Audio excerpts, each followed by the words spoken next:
Changing Lanes, the official podcast of BMW. Welcome to this episode of Changing Lanes, the official podcast of BMW. I'm Jonathan Tilley. And I'm Nicki Shields. And today we're talking about sustainability, something that we are always talking about on the podcast. And I mean, for good reason, right? Sustainability, it's not just a buzzword. It's about thinking long-term and taking responsible action to protect the environment. I mean, at the very start, from the supply chain through production and even right up to the end-of-life phase of all products, we've all got to be aware of how cars are built, used, and disposed of, not just what's under the hood. Yeah, absolutely. There are so many elements, aren't there, to sustainability. It really is this sort of entire life cycle. And it's very much, it's a word, it's a topic, it's a huge discussion point at the moment that everyone is talking about, particularly obviously having just had COP26. It's not just in the automotive industry. It is worldwide, a global topic. But although it feels like it's very much having its moment, it is in the spotlight, of course, the topic isn't actually new. It's been around for a very long time, particularly actually at BMW. There really is, if you look back, there's a very long history of BMW establishing sustainability as a real central element of its corporate strategy as far back as the 1970s, which I'm sure, if you mention sustainability then to a lot of people, they would have given you quite a bizarre reaction, I'm sure. But that is really actually what we're going to be focusing on today, where it really started, sustainability in BMW. So I think we're going to take a look back and take stock of those first steps from back in the 1970s that have really, ultimately, I suppose, been the building blocks to the future of the sustainable automobile mobility. Most definitely, 100%. I mean, like you said, Nicki, everybody's talking about sustainability right now, but it's been in the backs of the minds of BMW from 1972 in the Summer Olympics in Munich. BMW converted a 1602 into an electrically powered vehicle, right? And that vehicle chaperones the long-distance walkers and marathon runners as a support vehicle. Like, that's so cool. I love that. I didn't know that. And I literally loved finding out about that when we were doing the research for this podcast, because it's such a cool looking car as well. It's got, the really narrow grille, and it was called, I think the nickname was the Electro, and it had 12 lead acid batteries. That was one of the first rechargeable battery created that are obviously not used in electric cars now. But I just think that's fascinating. 1972. Yeah, exactly. And especially in the Olympics, where Germany could show this electric car in 1972. And what blows my mind is that a year later in 73, BMW became the first automotive company ever to appoint an environmental officer, a person to lay the foundation of preventive environmental protection. Now, what started with this one person in 1973 quickly grew into teams, into departments, into buildings, and something in the back of everyone's minds and on the tip of everyone's tongues at BMW.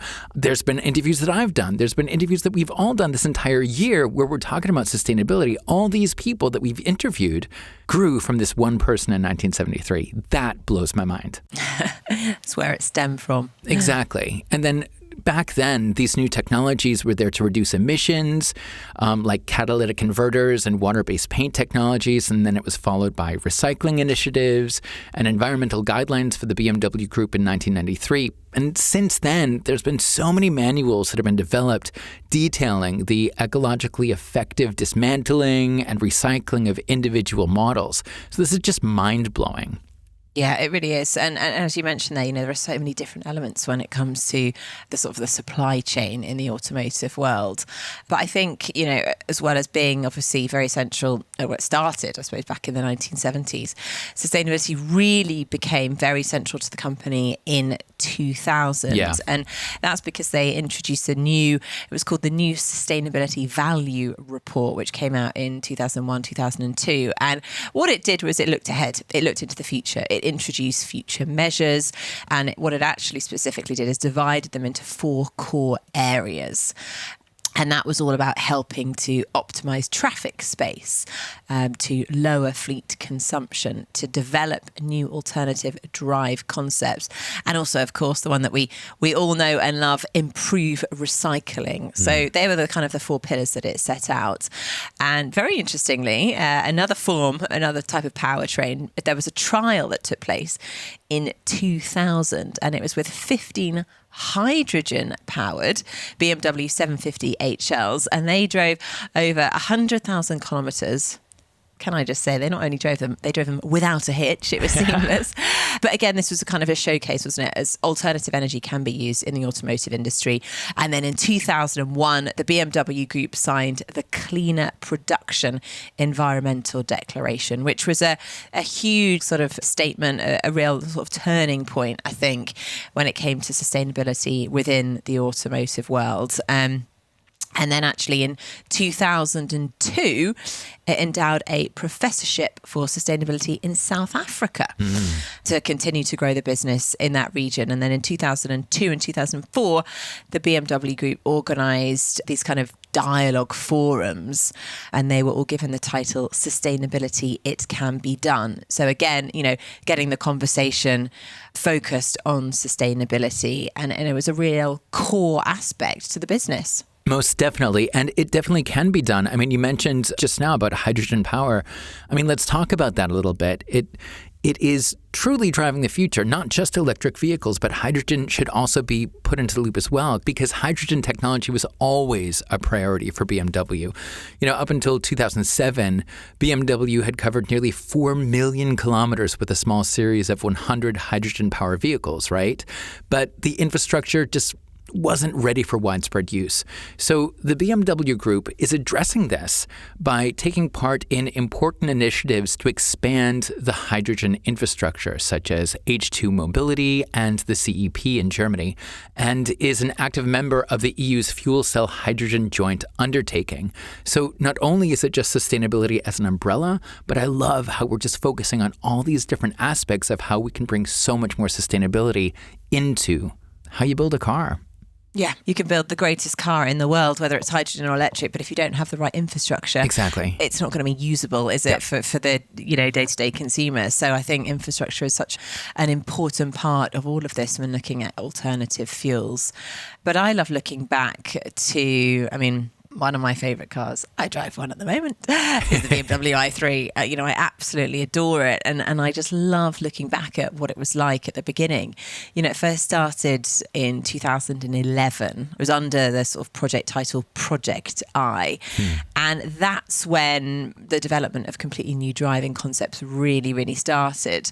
And the focus here was not only to reduce emissions, but this was a turning point when they started to look at the entire value chain when assessing the environmental impact of the car, which is so important. It's all very well having, clean emissions in cities, but where are you dumping the emissions elsewhere? It's so important. We can't ignore that fact. So this was a time back in 2011 when we were really assessing the environmental impact, and it's sort of based on the idea of that circular economy, which is what we referred to it as now, that 360-degree approach of looking at the full cycle of the carbon cycle of each car.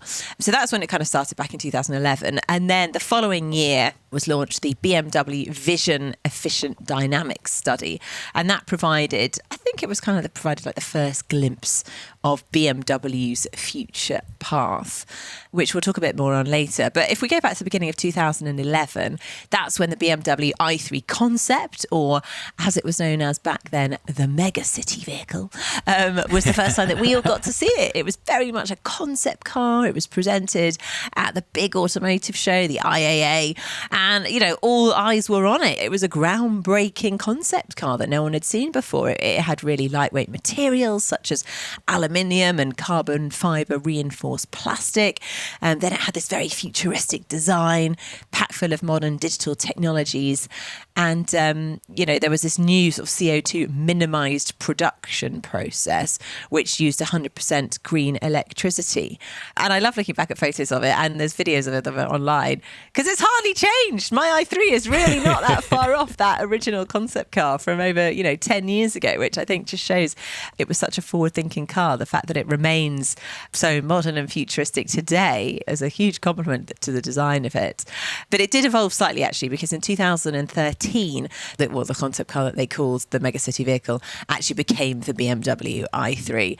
And that, of course, is the resource-saving electric car for urban traffic that we know and love today. And then not too far into the future, in 2014, there was the BMW i8, absolutely beautiful. Well, a coupe, sports car, four-seater, hybrid car. And again, it was this massive sort of head-turner, really beautiful, jaw-dropping car. And it was actually then further expanded by the Roadster, which was the convertible of the i8 from 2018. Oh, it was fun to drive those cars back in the day before I had responsibilities like being a mother. Now, unlike the pure electric motor of the BMW i3, the BMW i8 was, of course, based on that BMW Vision Efficient Dynamics concept study. And so what it did feature was a plug-in hybrid drive. And that dramatically improved range and driving performance, but it also kept the fuel consumption low, which is crucially, what you were getting. You were getting basically the performance of a sports car, but the fuel consumption of a small city car. And you could still do speeds of up to 120 kilometers per hour in the electric only mode. So it really is, a fantastic car. And actually, the BMW i8 became the inspiration behind all of the subsequent BMW PHEVs, the plug-in hybrids. So, it was a real sort of pillar in the BMW design phase. The more you know, right? Exactly. So, even building off of that, fuel cell technology was another alternative, right? BMW it's an innovation driver that continues new technologies and approaches to mobility with premium sector thinking. Electromobility and digitalization, they joined the vision of holistic sustainability as further essential elements of this new concept, building upon everything step by step. And BMW i is extending these developments even further throughout the BMW group, like being one of the founding fathers of Ionity. The expansion of charging network was and is a key focus. So in 2019, the BMW Group presented the iHydrogen Next. Now, this demonstrated that it has also made further strides forward in the use of hydrogen fuel cell technologies. And 2 years later, in 2021, the BMW iX5 Hydrogen had its first driving experience at this year's IAA in 2021, which was an amazing event.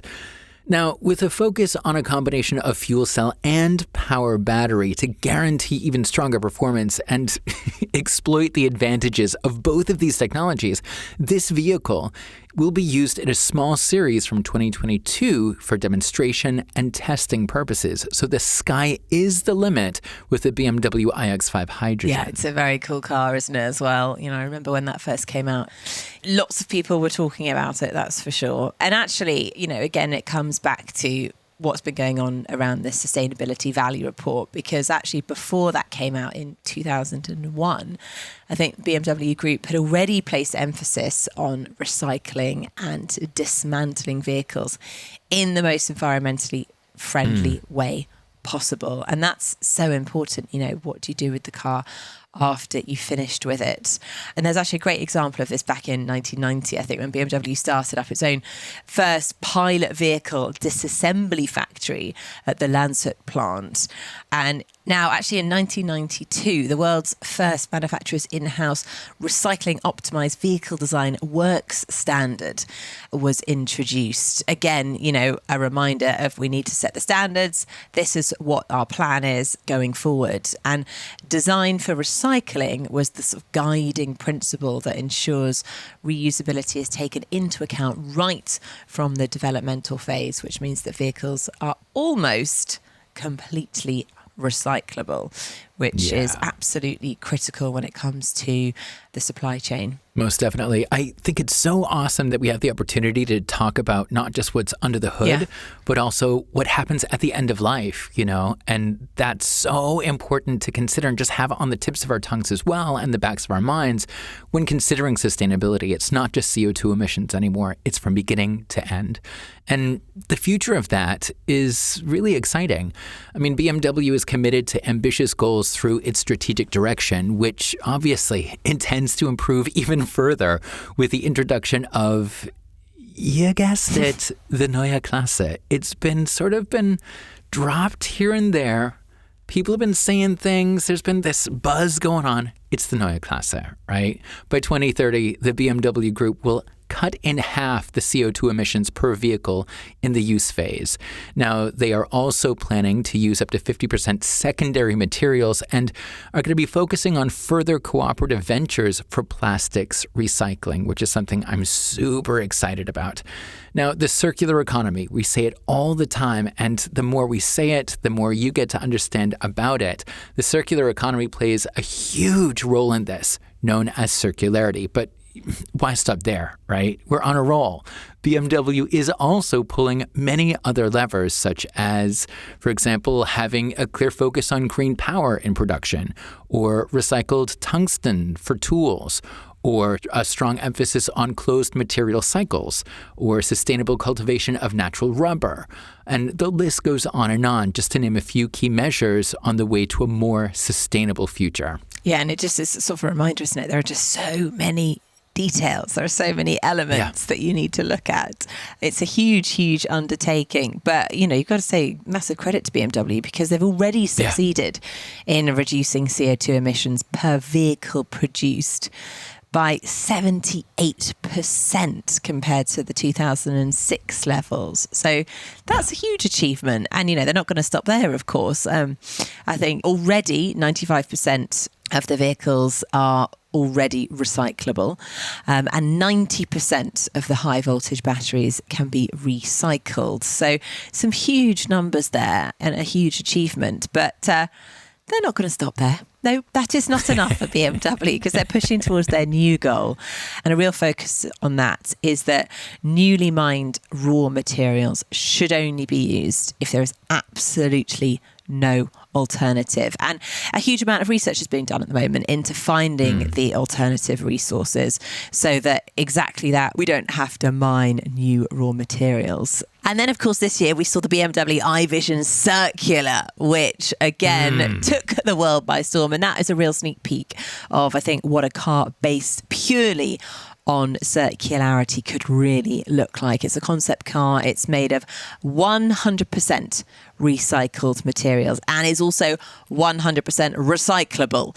So this is part of that circular economy. And, ultimately what you could say is that the iVision Circular embodies the ambition of BMW to become the world's most sustainable auto manufacturer. And, a car like this is exactly how it's going to be achieved. Exactly. And what a great way to wrap up not just this year with the iVision Circular, but also this podcast. I can't believe so it. The as end you can of the see, year.